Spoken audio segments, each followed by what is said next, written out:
ങ്ങളിൽ പാവപ്പെട്ടവരുണ്ടോ എന്ന് നോക്കിയിട്ട് നാനാഭാഗങ്ങളിലേക്ക് നോക്കുമ്പോ നമ്മുടെ കൂടപ്പറപ്പുകൾ, നമ്മുടെ കുടുംബത്തിൽപ്പെട്ടവര്, ഭർത്താവിന്റെ ബന്ധുക്കൾ, ഭാര്യയുടെ ബന്ധുക്കൾ, വാപ്പാടെ ബന്ധുക്കൾ, ഉമ്മാടെ ബന്ധുക്കൾ, ഒരു നേരത്തെ ഭക്ഷണം കഴിക്കാതെ കഷ്ടപ്പെടുന്നവരുടെ മുമ്പിൽ അത് കാണാനുള്ള കണ്ണില്ലാതെ ലോകത്ത് ഏത് ദരിദ്രന്റെ പാത്രങ്ങളിലേക്കാണ് നമ്മൾ നോക്കുന്നത്.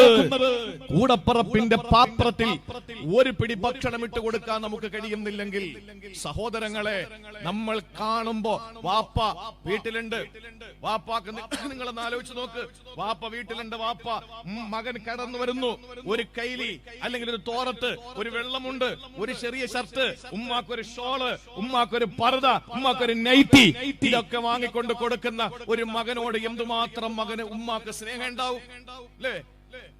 ഉമ്മ വാപ്പാക്കിന് പെൻഷൻ കിട്ടുന്നില്ലേ? ഉമ്മാക്ക് പെൻഷൻ കിട്ടുന്നില്ലേ?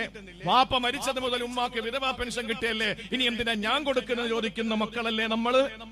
ആ പ്രിയപ്പെട്ട ഉമ്മാക്ക് ആണ്ടിലെങ്ങാനും ഒരു കൈലി എടുത്തു വാങ്ങിക്കൊണ്ട് കൊടുത്താൽ ആ ഉമ്മയുടെ സന്തോഷം പറഞ്ഞറിയിക്കാൻ പറ്റാത്തതാണ്.